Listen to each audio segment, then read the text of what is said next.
Bismillahirrahmanirrahim. Minta respon kalau jelas. Boleh respon jelas, insya-Allah.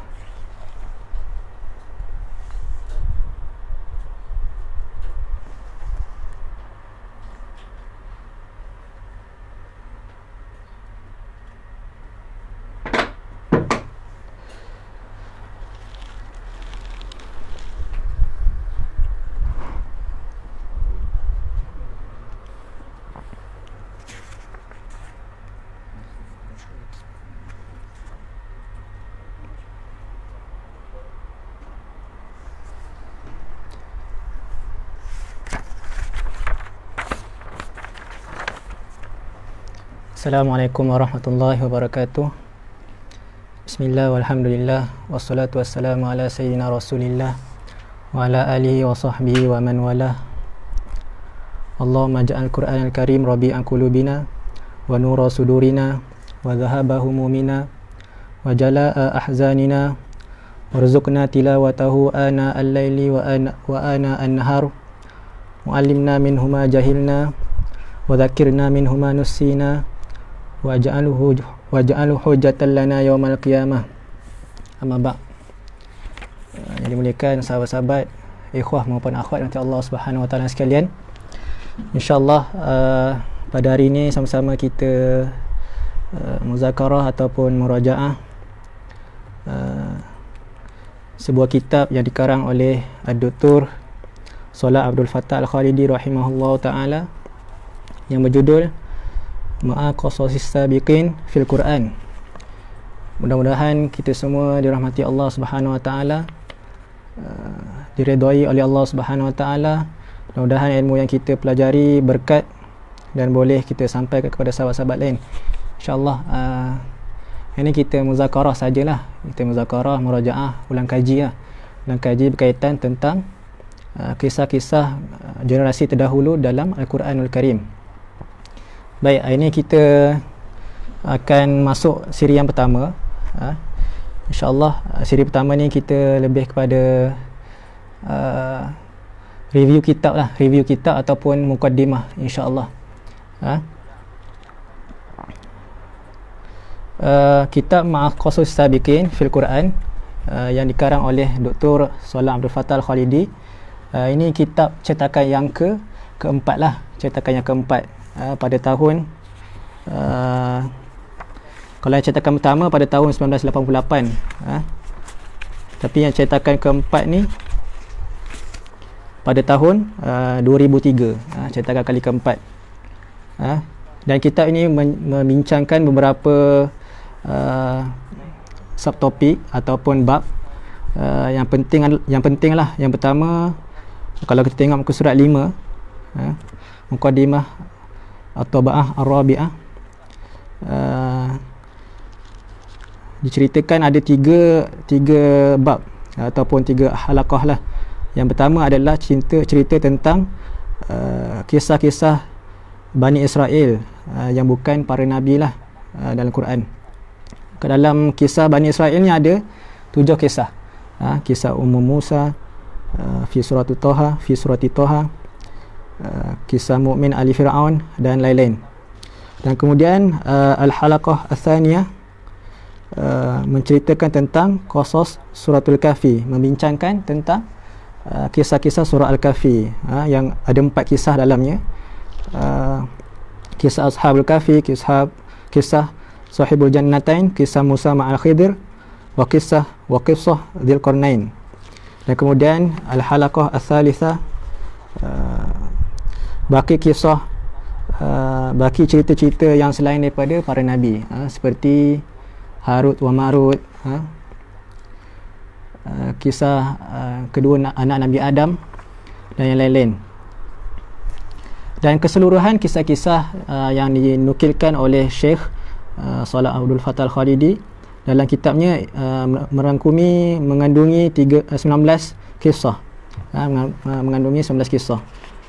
Sangat banyaklah insya-Allah. Dan kita target satu siri tu satu kisah lah insya-Allah. Dan kitab Ma'aqasus Sabiqin ni adalah kitab pertama daripada yang diterbitkan lah, menceritakan tentang kisah-kisah dalam Al-Quran. Kisah-kisah dalam Al-Quran terbagi kepada dua, ada yang para anbiya dan selain daripada para nabi. Tapi yang Ma'aqasul Quran ni adalah kisah yang pertama. Ma'aqasus Sabiqin, Ma'aqasus Sabiqin adalah cetakan yang pertama. Kemudian Syekh melanjutkan penceritaan tentang kisah para nabi dalam satu kitab yang bernama Qasasul Anbiya fil Quran. Yang bernama kitabnya adalah Al-Qasasul Qurani. Dia menceritakan tentang kisah-kisah para nabi dalam Quran. Al-Qasasul Qurani ada 4 jilid. Ada 4 jilid yang menceritakan tentang Nabi Adam sehinggalah Nabi Isa alaihissalam pada muka surat 6. Kemudian setelah Syekh merakamkan ataupun menukilkan 2 buah kitab, Ma'aqasus Sabiqin kemudian Al-Qasasul Qurani, Syekh meneruskan kitab Mawaqiful Anbiya fil Quran. Kitab Mawaqiful Anbiya fil Quran. Dan kitab ini fokusnya kepada untuk menghilangkan syubhat-syubhat ataupun nak menyelesaikan beberapa syubhat yang ataupun muskilah yang timbul di kalangan umat manusia. Sebagai contoh, kisah yang mengatakan Nabi Yaqub alaihissalam buta matanya ketika mana Nabi Yusuf hilang. Ketika Nabi Yusuf alaihissalam hilang, adalah benda ni adalah perkara Israiliyat lah. Para nabi tidak terpelihara. Para nabi adalah terpelihara daripada segala kecacatan ataupun kesakitan yang boleh terbantut untuk melangsungkan dakwah. Okey, ini tiga kitab yang dikarang oleh Syekh Dr. Salah Abdul Fattah Al-Khalidi, merangkumi semua kisah-kisah dalam Al-Quran. Namun ada lagi pelbagai kisah yang dinukilkan lah, yang tidak termasuk dalam kitab ini. Okey, kalau tengok muka surat 8 tu kan, bawah sekali disebutkan ada 3 kitab yang dikarang. Okey, dan ini mukadimah bagi cetakan yang keempat lah, tahun 2003. Boleh tengok muka surat 9. Baik, kemudian kita pergi ke muka surat 11.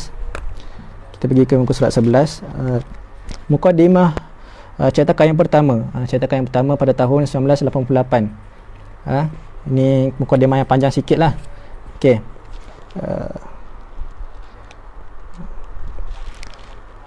faqad qassallahu fil Quran qasasan lis-sabiqin. Allah menceritakan kisah-kisah dalam Quran, kisah generasi terdahulu ataupun golongan-golongan terdahulu.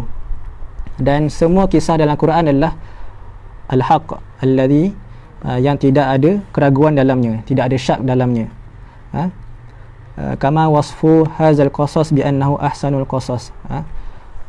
Sebab apa? Sebab kisah dalam Quran ni adalah kisah yang paling terbaik.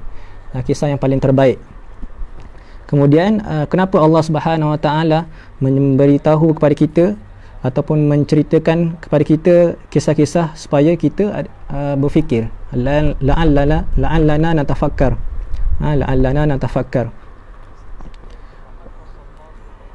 Dan Allah memberitakan kepada kita untuk ceritakan kisah-kisah dalam Al-Quran supaya mana mereka yatafakkarun, la'allahum yatafakkarun.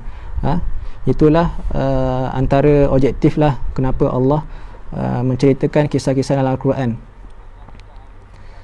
Dan Allah Subhanahu Wa Taala kama akhbarana Allah bi annahu yaqusu alaina dzalikal qasas lil muasah.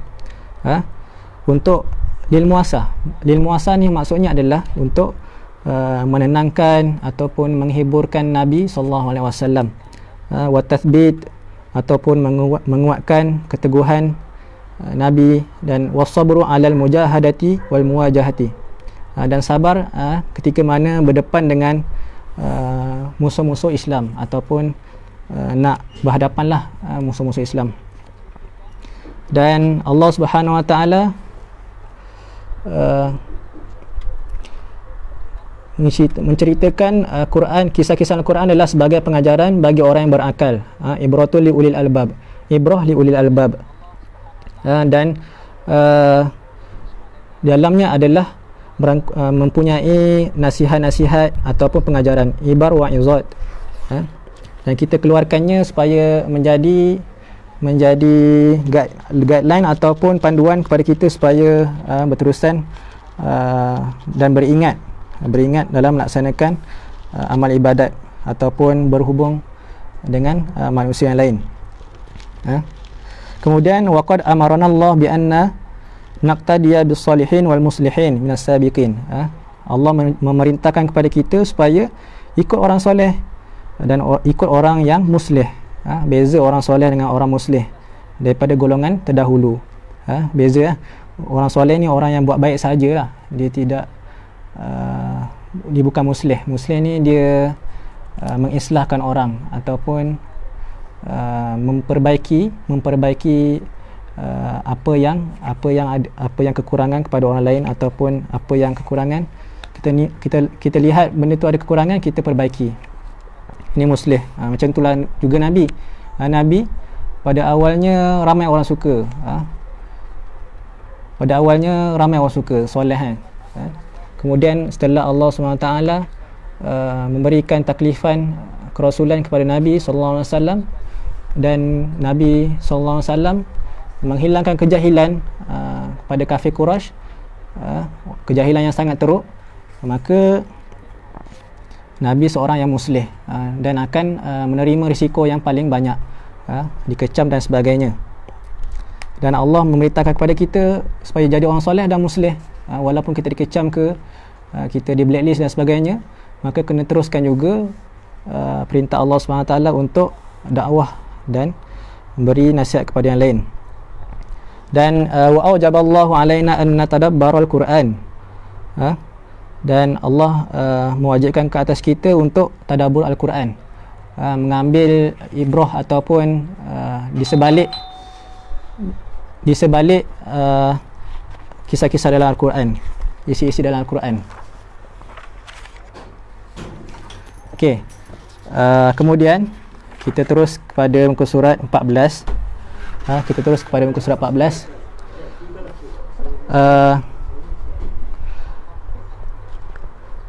Perenggan yang bawah sekali itu, qasasul Quran katsirah munawwi'ah. Kisah-kisah dalam Al-Quran banyak dan pelbagai, merangkumi ataupun memenuhi surah-surah dalam dan ayat-ayat dalam Al-Quran. Dan ada kisah yang pendek, ada kisah yang panjang. Kalau kisah pendek diceritakan antaranya adalah kisah Nabi Ilyas dalam surah As-Saffat.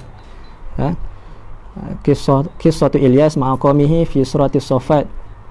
Misalu lil qissatil qasirah. Ini kisah yang pendek lah. Kemudian kisah Nabi Sulaiman bersama semut, haiwan semut, dan hud-hud, dan kerajaan Sabak dan arasnya pada surah An-Naml. Ini kisah yang sederhana, mutawassitun al-arad. Kisah yang sederhana lah. Dan kemudian kisah Yusuf, Nabi Yusuf AS fi surati Yusuf, misal bagi kisah yang panjang. Kalau kisah Nabi Yusuf ni diceritakan daripada permulaan Nabi Yusuf ni dilahirkan sehinggalah Nabi Yusuf wafat.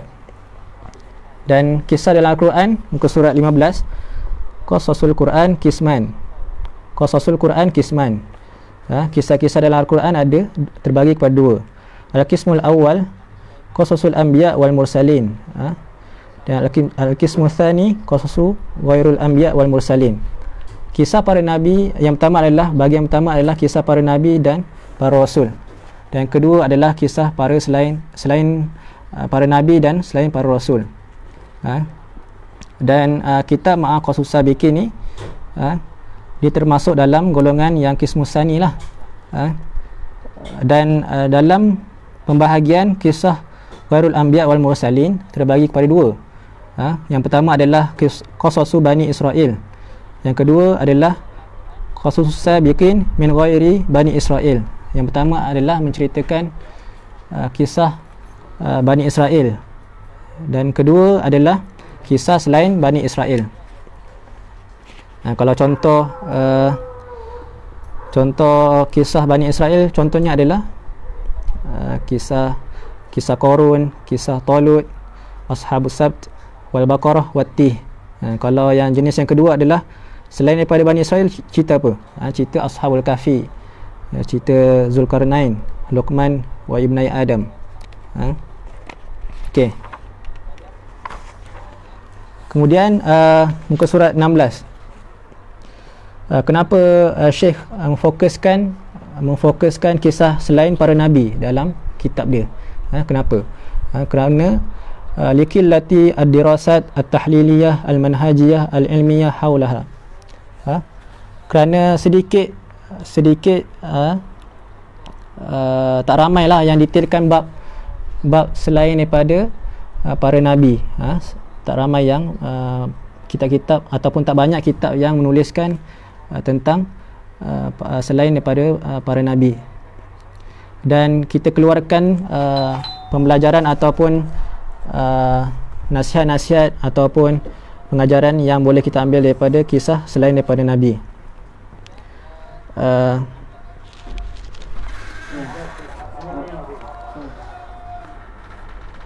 Kemudian muka surat 17. Ini penting, sangat penting. Yang pertama adalah manhaj dan fokus Syekh dalam kajiannya. Manhaj dan fokus Syekh Dr. Salam Fatal Khalidi dalam kajiannya menulis kitab ini, dan kitab-kitab lain-lain lah yang kita kena ambil poin dia. Yang pertama adalah al-baqa'u fi jawin nafsil Qur'ani wa adamul khuruji anhu illa ilal ahadith as-sahihah allati bayanat ma fihi min ibham. Syekh memfokuskan pada nas-nas ayat dari Al-Quran dan hadis sahih sahaja yang menerangkan apa yang mubham. Mubham ni maksudnya adalah sama-sama. Dan yang kedua adalah al-hirsu ala adami qubulin ayu khabar atau tafsil atau bayan minal israiliyat. Tidak menerima mana-mana perkhabaran ataupun perincian detail ataupun penerangan tentang Israiliyat dan selainnya daripada khabar-khabar ataupun riwayat yang khurafat ataupun asturiyah. Asturiyah ni yang dongeng lah, yang dongeng. Okey. Dan warafada ayu qaulin warafada ayu qaul atau bayan li ayyi insan mahma kana. Dan menolak mana-mana kata ataupun penerangan daripada manusia selagi mana malam yatamid fi qaulihi wa bayanihi alal Quran as-sarih awil hadis as-sahih li'tiqadi bi wujubil iktifa bil bayanil Qur'ani wan nabawi. Selagi mana tidak berpegang dengan nas-nas Quran yang sahih ataupun hadis-hadis yang sahih. Dan wa wujubus sukut an ma sakata anhu minal ahdathi wa tafsilat.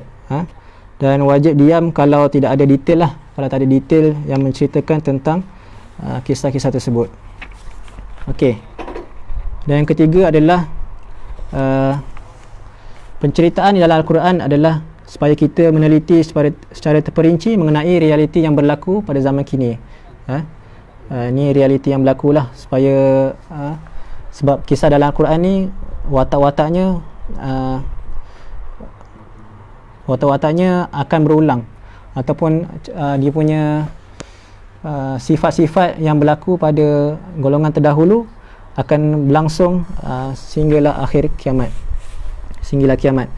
Kemudian yang keempat, kisah-kisah menjadikan kisah dalam Al-Quran sebagai khazanah yang mengandungi pengajaran dan nasihat. Kisah dalam Al-Quran mengandungi pelbagai pengajaran dan nasihat. Yang kelima adalah supaya kita fokus dalam pembelajaran imaniyah wa da'wiyah wa jihadiyah wa sunaniyah. Okey. Yang keenam adalah kita yakin secara jazam, secara pasti, secara pasti tentang kisah-kisah dalam Al-Quran ni, pengajaran yang kita boleh ambil. Okey. Dan dinukilkan ada beberapa kalam supaya kisah-kisah ni menjadikan kisah-kisah dalam Al-Quran sebagai inspirasi iman buat jiwa dan hati-hati manusia, supaya memberi kesan kepada hati kita lah. An iha'atiha likulli qalbin bihasbi ma wa fihi minasya'ni, yang disebutkan dalam kitab ini. Okey, ini untuk mukadimah cetakan yang pertama pada tahun 1987 ataupun 1988. Okey. Kemudian kita masuk dekat muka surat 21.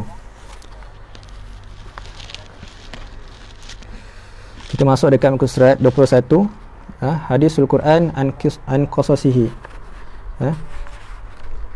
Okey. Macam kita tahu, kisah-kisah dalam Al-Quran terbagi kepada dua, kisah para nabi dan selain daripada nabi.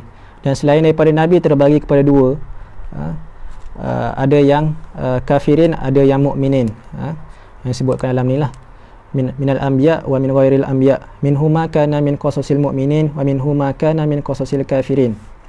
Okey. Kemudian kalau dalam Al-Quran ada sebut perkataan ataupun lafaz qasas fil Quran, madah qasas fil Quran,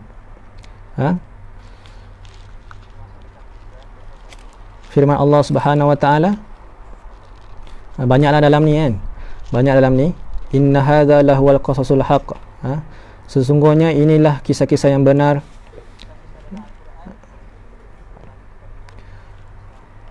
Falamma ja'ahu wa qassa 'alaihi al-qasasa qala la takhaf, nahnu naqussu 'alaika ahsanal qasas, surah Yusuf ayat 3.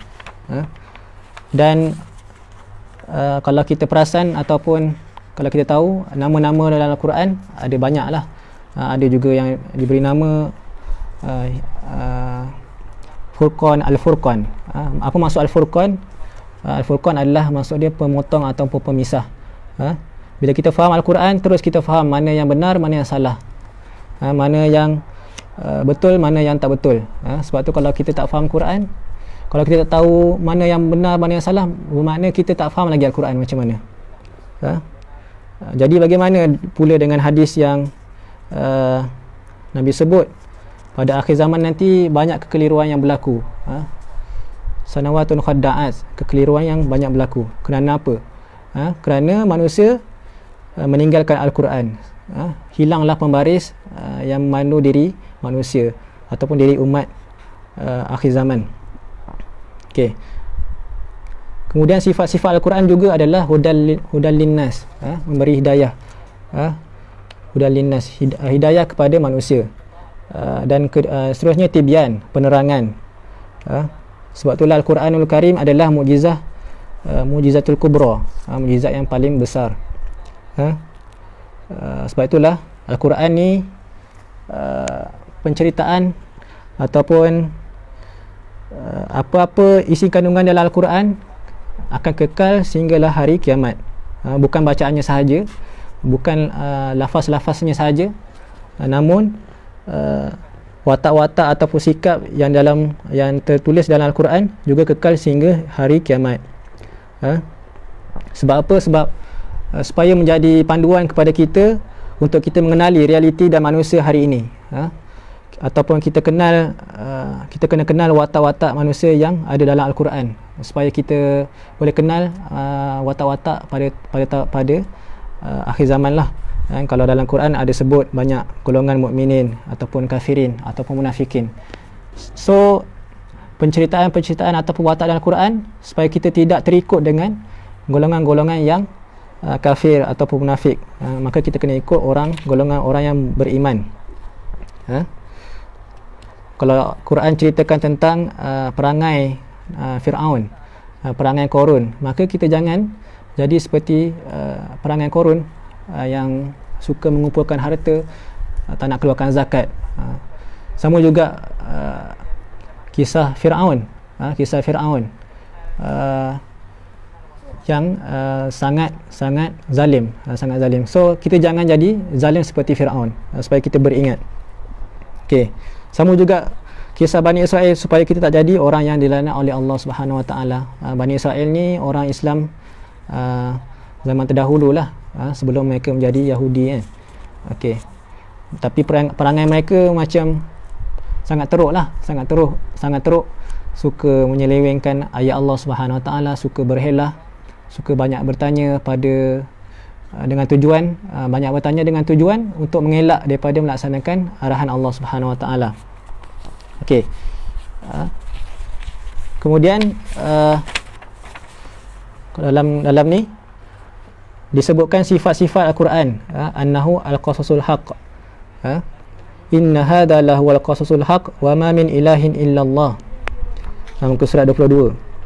Sesungguhnya ini ialah kisah-kisah yang benar dan tidak ada Tuhan yang disembah selain Allah Subhanahu Wa Taala. Surah Ali Imran ayat 62. Okey. Kalau dalam surah An-Naml, surah An-Naml, Allah menceritakan kepada kita kisah Nabi Musa AS bersama Fir'aun, kemudian kisah Nabi Daud, kemudian kisah Nabi Sulaiman dan sebagainya lah. Kemudian kisah dalam surah lain pula, Suratul Kahfi, Allah sebut nahnu naqussu 'alaika naba'ahum bil haqq innahum fityatun amanu bi rabbihim wa zidnahum huda. Allah menceritakan kisah Ashabul Kahfi. Kenapa Allah gunakan lafaz nahnu? Nahnu bermaksud, kalau Syekh Salah Abdul Fattah Al-Khalidi menyebutkan, menandakan Allah membesarkan dirinya, dan Allah selayak-layaknya dibesarkan. Okey.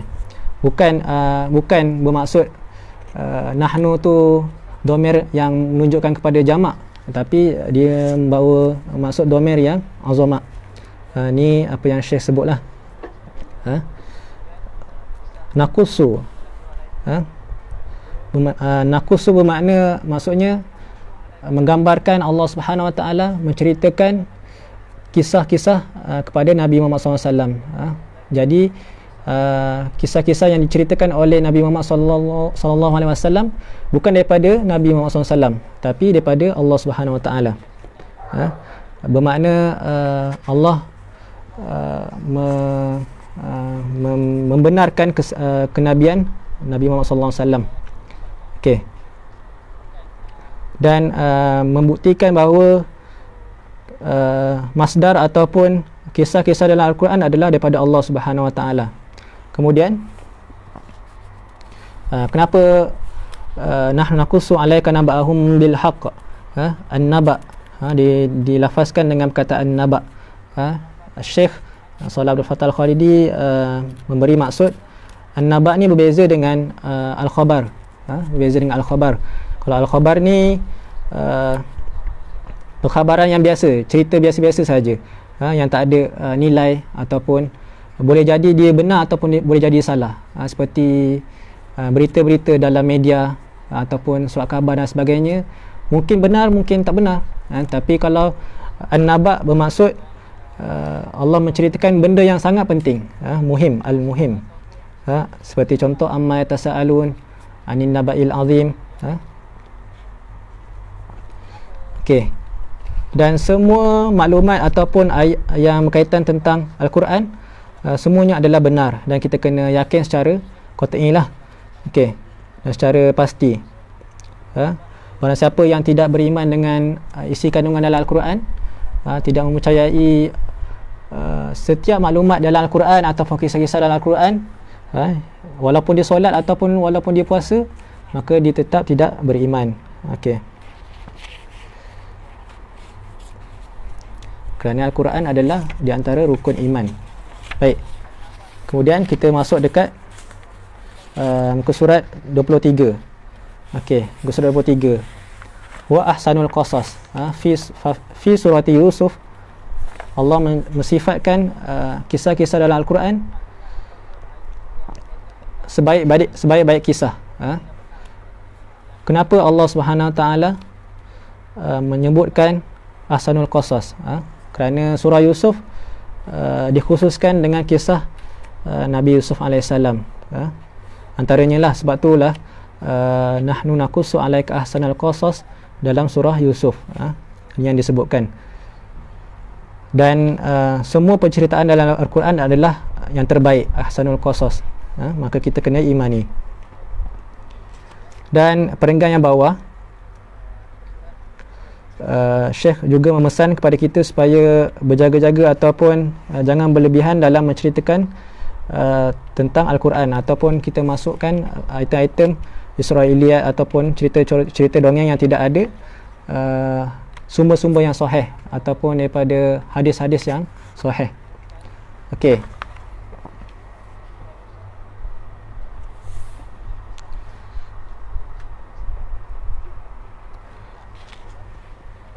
Kemudian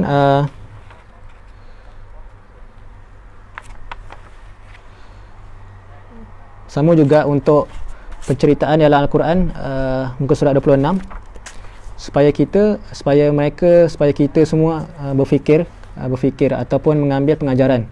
La'allahum yatafakkarun, banyak sebut kan, la'allakum tatafakkarun, la'allahum yatafakkarun, supaya mereka berfikir, supaya kamu berfikir. Sebab apa? Apabila kita mendengar kisah-kisah Al-Quran ataupun kita berhenti ketika membacanya, dan kita tadabbur, jadinya dia akan memandu pemikiran kita. Berfikir adalah amalan yang menggerakkan akal. Berfikir adalah amalan yang menggerakkan akal, yang disebutkan dalam ni. Innal Qur'ana yuridu minna an natafakkara wa nata'azza. Quran mengajar kita supaya untuk berfikir dan mengambil nasihat-nasihat yang ada dalamnya. Okey. Dan inna tafkir wajib Qur'ani, berfikir adalah wajib lah, wajib dan fardu kepada semua orang Islam. Okey, dan kemudian kisah-kisah dalam Al-Quran juga untuk menguatkan hati Nabi Muhammad sallallahu alaihi wasallam. Man nuthabbitu bihi fuadak. Ini tujuan yang kedua. Tujuan yang pertama supaya la'allahum yatafakkarun, supaya mereka berfikir. Dan yang kedua adalah supaya menetapkan hati Nabi Muhammad sallallahu alaihi wasallam. Kalau kita tahu kadang-kadang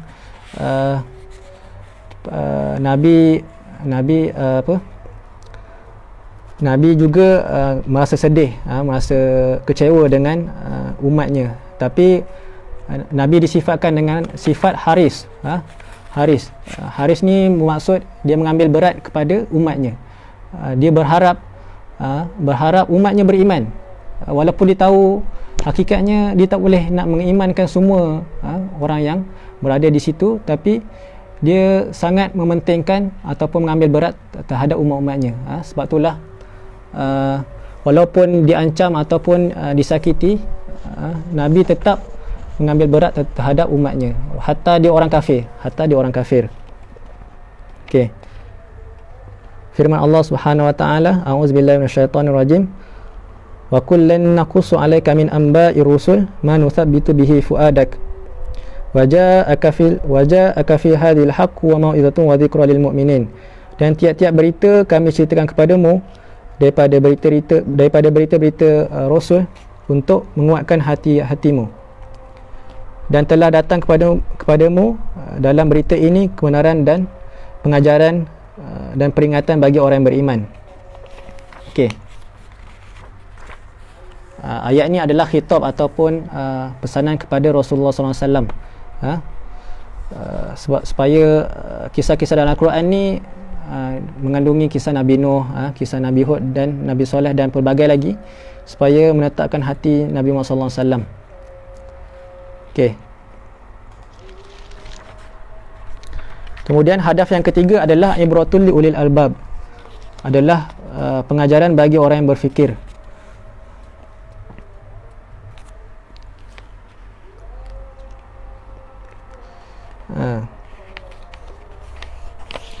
Dan lima qasasul Quran ibrah. Kenapa kisah-kisah dalam Al-Quran ni menjadi pengajaran? Sedangkan kisah terdahulu ni menunjukkan benda yang dah lepas, supaya benda-benda yang dah lepas ni menjadi pengajaran dan tidak berulang pada akan datang. Ini yang kita boleh ambil lah, pengajaran ataupun sejarah-sejarah yang terdahulu bukan kita abaikan, tapi kita ambil supaya tidak berulang pada akan datang. Okey. Kemudian muka surat 31. Muka surat 31. Manhaj dalam penceritaan kisah-kisah generasi terdahulu. Kisah-kisah terdahulu yang pertama adalah ya min ghaibil madi. Dia daripada perkara yang ghaib, yang benda yang lepas, ambaul ghaib. Yang pertama adalah cerita yang lepas, seperti mislu qasus sabiqin, kakisati Adam ma iblis wa aklihi minasyajarah, dan lain-lain. Kemudian penceritaan perkara ghaib yang mawjudul an, al-mawjudah al-an, seperti alam yang kita tak boleh lihatnya, ada yang kita tak boleh lihatnya, ada yang kita tak boleh mendengarnya kan. Seperti alam malaikat, perkara gaib yang ada sekarang, alam malaikat ataupun alam jin dan syaitan. Kemudian yang akan datang, yang ketiga adalah perkara gaib yang akan datang, seperti ayat-ayat ataupun hadis-hadis yang sahih menceritakan sesuatu ataupun cerita-cerita yang akan datang, seperti tarikh al-bashariyah ataupun keasyratis sa'ah,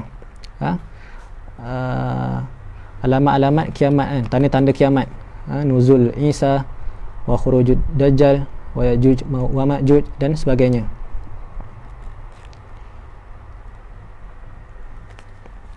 Kemudian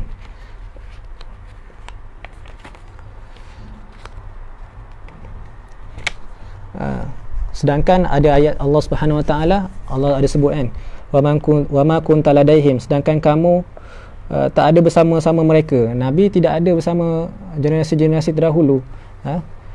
So menandakan perkara gaib ataupun ilmu yang diceritakan kepada Nabi adalah melalui Allah Subhanahu Wa Taala. Nabi pun tidak mengetahui perkara-perkara yang lepas, kecuali Allah menerangkan kepada Nabi. Okey. Tak ada seorang pun yang mengetahui lah ilmu gaib ni kecuali apa yang diajarkan daripada Allah Subhanahu Wa Taala. Dan dalil pun banyak. Okey, kemudian yang ketiga, la ya'lamuhum illallah. Mereka tidak mengetahui kecuali Allah Subhanahu Wa Taala. La ya'lamuhum illallah. Nas ni nas yang jelas, menafikan ilmu secara detail yang kecuali Allah Subhanahu Wa Taala saja yang mengajarkan kepadanya ataupun Allah Subhanahu Wa Taala saja yang mengetahuinya. Okey, kemudian ayat yang keempat, 36. A'udzubillahi minasyaitonir rajim. Wala tastafti fihim minhum ahada. Allah Subhanahu Wa Taala melarang ataupun Al-Quran melarang daripada bertanya kepada ahli kitab tentang perkara ataupun berita-berita terdahulu, ataupun detail-detail tentang kisah-kisah terdahulu. Okey, nanti kita sebutkanlah sebab apa Allah ataupun Al-Quran melarang mengambil ataupun bertanya kepada ahli kitab. Okey, ini kita laju-laju sikit lah. Okey, kemudian yang kelima, muka surat 38, wala takfu ma laysa laka bihi ilm. Surah Al-Isra ayat 36. Jangan kamu mengikut atau apa yang engkau tidak mempunyai pengetahuan mengenainya. Jangan pandai-pandai lah. Kalau kita tak tahu, kata tidak tahulah. Okey. Ada juga sebut jangan kamu ikut apa yang kamu belum tahu dengan ilmu yakin. Dengan ilmu yakin. Kemudian yang keenam, in ja'akum fasikum binaba'in fatabayyanu. Kalau datang berita daripada orang yang fasik, maka kena tabayyun dulu. Kena tabayyun dulu. Sebab apa? Sebab innal fasikin ghairu mu'taminin. Orang yang fasik ni dia bukan orang yang beriman. Sebab apa? Dia kadang-kadang berdusta, suka seleweng ayat Allah Subhanahu Wa Taala dan sebagainya. Okey. Yang ketujuh, ka'annahum la ya'lamun al-yahud qaumun la ilma lahum. Orang Yahudi kaum yang tidak mengetahui ilmu bagi mereka. Sebab apa mereka ni suka berdusta. Wahum kazibun muftarun. Mereka pendusta, mereka suka mengada-adakan, mereka suka mendustakan ayat Allah Subhanahu wa taala. Okey. Dan mereka ni tujuan mereka orang yang kafir ataupun orang yang musuh Islam, wahum yuhsidunal mu'minin. Mereka berhasad kepada orang yang beriman. Sebab itulah mereka mendatangkan pelbagai syubhat supaya umat Islam terseleweng. Dan wahum yaktumunal haq, mereka ni menyembunyikan kebenaran. Dan wayunshiruna al-batil wal kadhib, mereka menyebarkan perkara yang batil ataupun perkara yang dusta. Firman Allah Subhanahu wa taala surah Al-Baqarah ayat 174. Okey. Kemudian kita masuk dekat pembahagian Israiliyat. Aqsamul Israiliyat, muka surat 44. Okey. Syekh membahagikan kepada 3 pembahagian. Yang pertama dari sudut sahnya ataupun tidak sah ataupun tidak betul Israiliyatnya. Okey. Yang kedua adalah bi'itibar muwafaqah dinana atau mukhalafatuhu, ataupun itibar selari dengan agama kita ataupun bercanggah dengan agama kita. Yang ketiga adalah dari sudut maudu'uha, dari sudut tajuknya. Okey, kita masuk dekat itibarul awal. Okey, itibarul awal terbagi kepada 2, sahih dan maudhu'. Sahih ni maksudnya benarlah. Benar. Seperti mislu ma ja'a musaddiqan lima fil Quran min kalamin an sifatin Nabi sallallahu alaihi wasallam. Qala ta'ala, a'udzubillahi minasyaitonir rajim, ya ayyuhan nabiyyu inna arsalnaka syahidan wa mubasysyiran wa nadhira wa da'iyan ila Allahi bi idnihi wa sirajan munira. Okey, disebutkan dalam hadis tentang syarahan ayat ini. Dalam riwayat Al-Bukhari daripada Atha ibn Yasar, dia baginda menyebutkan, laki tu Abdullah ibn Amr faqultu, aku bertemu Abdullah ibn Amr, sahabat Atha ibn Yasar ni bertemu Abdullah ibn Amr, dan dia berkata, akhbirni an sifati Rasulillah sallallahu alaihi wasallam fi Taurah, beritahukanlah kepada aku tentang sifat Rasulullah SAW dalam At-Taurah. Qala Abdullah, baiklah, ajal, wallahu innahu mausufun fi Taurah ka sifati fil Quran. Sesungguhnya sifat-sifat dalam Taurat sama seperti dalam Al-Quran. Kemudian dibaca ayat yang sama tadilah, ya ayuhan nabi inna arsalnaka syahidan wa mubasysyiran wa nadhira wa hirzal lil ummiyin, pelindung bagi orang-orang Arab, anta abdi wa rasuli, kamu adalah hambaku dan rasulku,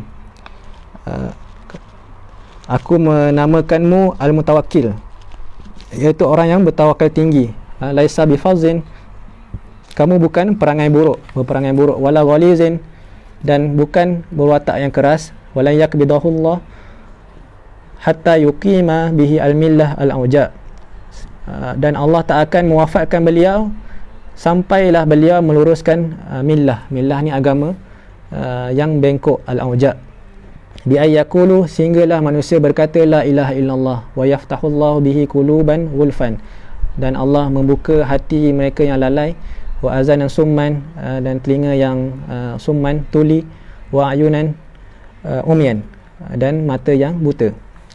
Qala Atha thumma laqitu Ka'ban,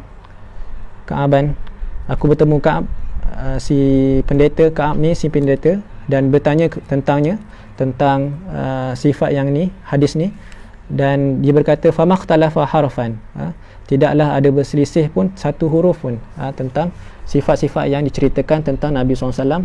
Apa yang sama dalam Taurat, begitu juga sama dalam Al-Quran. Okey, itu tentang sahih. Yang kedua maudhu', seperti cerita khurafat, Jabal Qaf. Anda tak tahu Jabal Qaf ni apa? Al-muhitu bis samawati wal ard kama za'amal kazibun. Yang al-muhit bis samawati wal ard, kama za'amal kadzibun. Yang kedua, iktibar yang kedua. Iktibar yang kedua bagi Israiliyat dari sudut selari dengan agama kita ataupun bercanggah dengan agama kita. Okey, dia terbagi kepada tiga pula. Ada yang selari dengan agama kita, ada yang bercanggah dengan syariat, ada yang didiamkan. Seperti alif yang pertama 45, muka surat 45. Riwayat Al-Bukhari an Abi Sa'id Al-Khudri qala Nabi sallallahu alaihi wasallam takunul ardu yawmal qiyamah khubzatan wahidatan yatakaffa'uha al-jabbaru biyadihi kama yakfa'u ahadukum khubzatuhu fi safari nuzulan li ahli jannah. Maksudnya apa? Riwayat Bukhari daripada Abi Sa'id Al-Khudri, Nabi SAW bersabda, pada hari kiamat bumi bagaikan sekeping roti. Allah Al-Jabbar memutar-mutarkannya dengan tangannya sebagaimana salah seorang di antara kalian boleh memutar-mutarkan rotinya dalam perjalanan sebagai kabar gembira penghuni syurga. Fa'ata rajulun minal yahud faqala baraka rahman alaika ya Abul Qasim ala ukhbiruka binuzuli ahli jannah yaumal qiyamah. Kemudian selanjutnya ada seorang Yahudi dan dia berkata, kiranya Allah Ar-Rahman memberkatimu wahai Abu Qasim, maukah kamu aku beritahu kabar gembira tentang penghuni syurga? Nabi SAW sebut, bala, qala bala, baiklah, bolehlah kamu terangkan. Qala takunul ardu khubzatan wahidatan kama qala Nabi SAW. Jawab Nabi si Yahudi berkata, bumi ketika itu bagaikan sekeping roti sebagaimana yang disabdakan Nabi SAW. Okey. Kemudian thumma dhahika hatta badat nawajizuhu.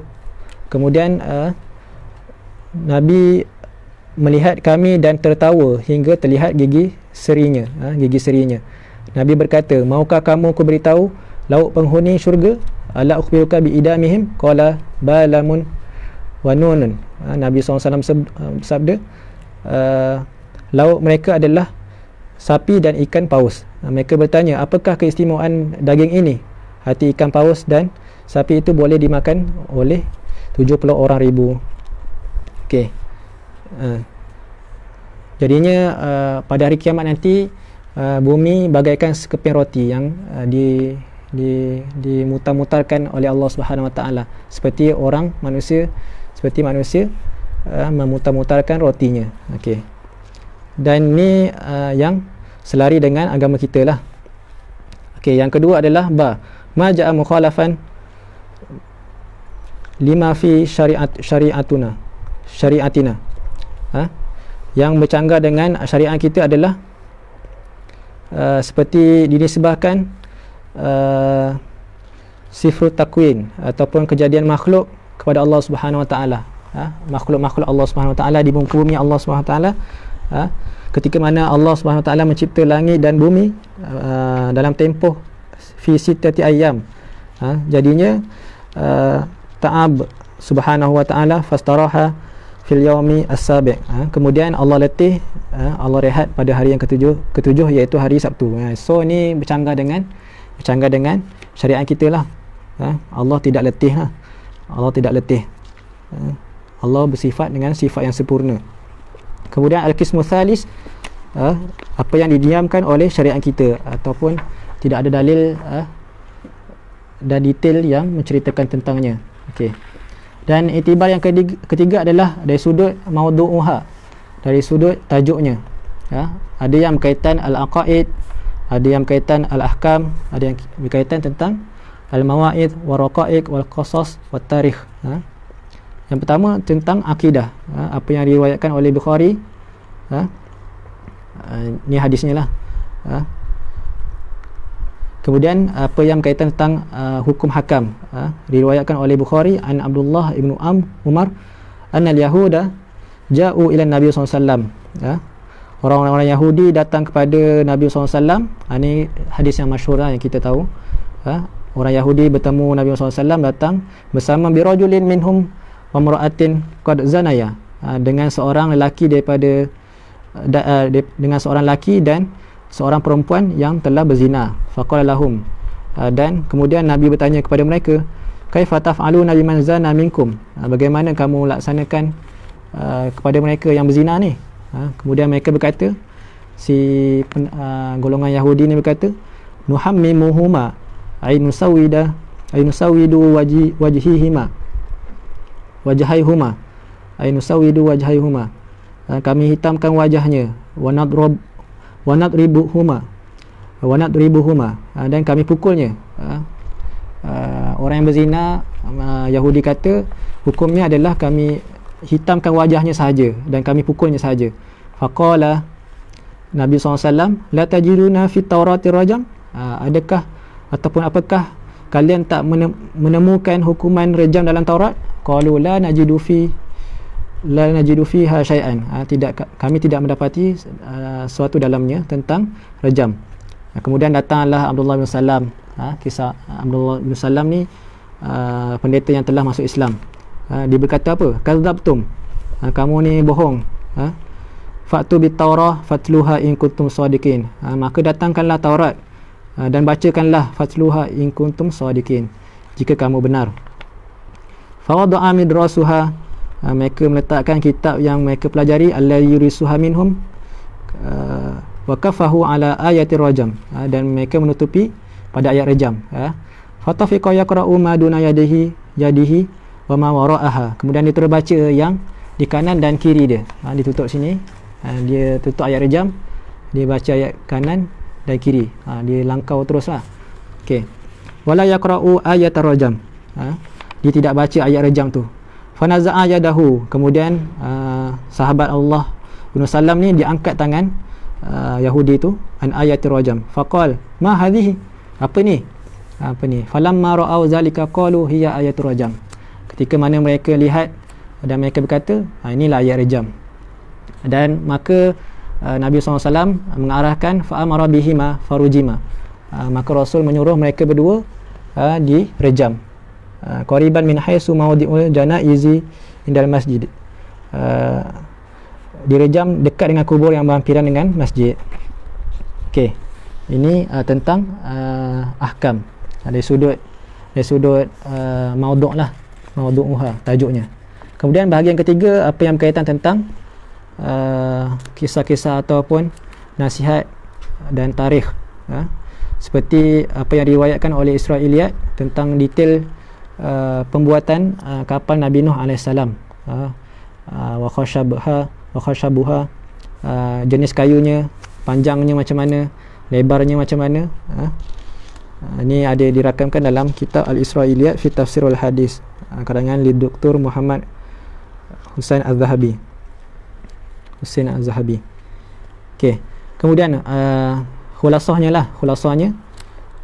yang kita boleh ambil daripada pembahagian Israiliyat ni, yang pertama adalah innana la najzam bi sihhati syai'in minha, kita tak boleh terima secara pasti, secara jazam tak boleh terima secara pasti kecuali datang daripada kitab wa sunnah yang selari dengannya. Yang kedua, yang sahih tu adalah daripada masadiruna as-sahihah wal muwafiqah li syari'atina, dan selari dengan syariat kita. Dan yang ketiga, innal mu'arad, yang bertentangan dengan agama dan syariat, kita tinggalkan. La tajuz riwayatihi, kita tak boleh nak riwayatkannya, illa min babi tazdhir minhu, kecuali pada bab berjaga-jaga ataupun beringat.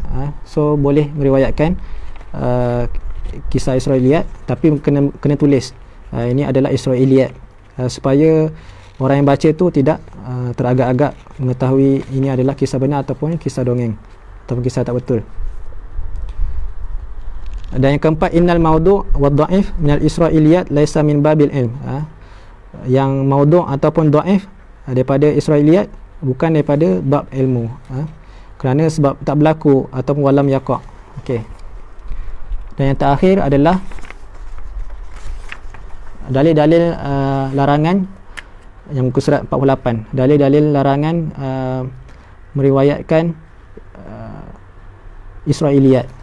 Baik, yang pertama adalah ini antara perancangan musuh lah, Israiliyat. Yang pertama adalah Yahudi ni disuka menyeleweng ayat Allah Subhanahu Wa Taala. Wa minal ladzina hadu samma'una lil kadhib. Mereka ni suka dengar berita bohong. Samma'una liqaumin akharin lam ya'tuka. Mereka mudah terpengaruh oleh kaum yang belum pernah datang ke majlismu, wahai Muhammad SAW. Kemudian yuharifun al-kalima min ba'di mawadihi. Mereka kemudian menukarkan, mengubah serta meminda perkataan dalam kitab Taurat. Yaquluna in utitum haza fakhuzuhu wa illam tu'tuhu fahdharu. Jika sampai kepada kamu hukum seperti ini, maka terimalah dia. Dan jika tidak disampaikan kepada kamu, maka jagalah dirimu baik-baik. Ini yang perangai Yahudi lah. Kalau datang kepada diorang, rancak diorang bagi tahu kepada Nabi hukuman sekian seperti sekian. Kalau Nabi kalau dalam Al-Quran ada sebut kan, dalam ni tafsir surah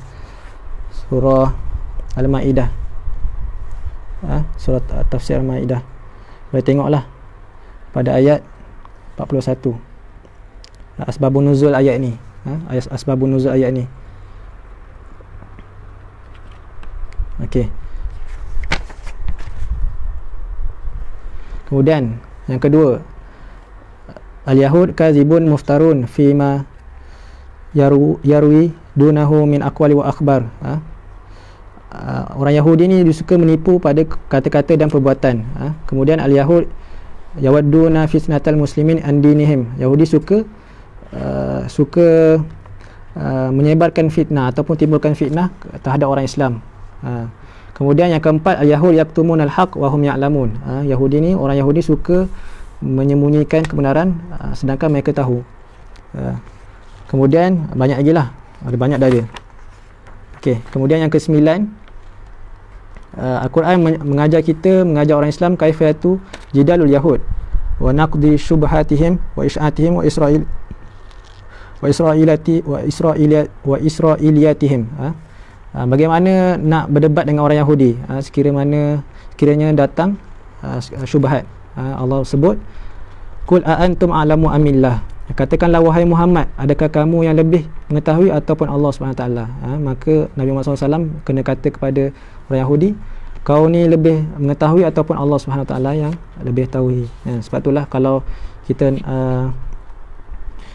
nak minta penjelasan, kena datangkan dengan hujah. Allah ada sebut dalam Quran, fatu burhanakum in kuntum shadiqin. Datangkanlah bukti-bukti jika kamu benar. Kalau kita mengaku kita benar, maka datangkan hujah. Okey. Dan yang ke-11, Al-Quran melarang secara jelas kepada kita untuk bertanya ahli kitab tentang perkara-perkara atau berita yang al-madin, yang lepas. Wala tastafti fihim minhum ahada, surah Al-Kahfi. Dan ke-12, Al-Quran melarang secara jelas kepada orang muslimin daripada anil qaul biduni ilmin, daripada berkata tanpa ilmu, sebab itulah jangan pandai-pandai. Kalau tak tahu, kita kata tak tahu je. Ada kalam daripada Ibnu Qayyim, belajarlah engkau untuk mengucapkan saya tidak tahu, dan janganlah belajar mengatakan saya tahu pada apa yang kamu tidak tahu. Jangan kita kata tahu pada yang kita tak tahu. Kerana sungguhnya jika engkau mengucapkan saya tidak tahu, mereka akan mengajarmu sampai engkau tahu. Tapi jika engkau mengatakan tahu, mereka akan menghujanimu dengan pertanyaan sehingga kamu kata tidak tahu. Ini antara kalam ulama. Dan ada juga ulama berkata, ataupun tanda-tanda kita beramanah dengan ilmu, kalau kita tak tahu tu, baik kita kata tidak tahu. So dia bukan jadi aib kepada kita sekiranya kita kata tidak tahu. Okey.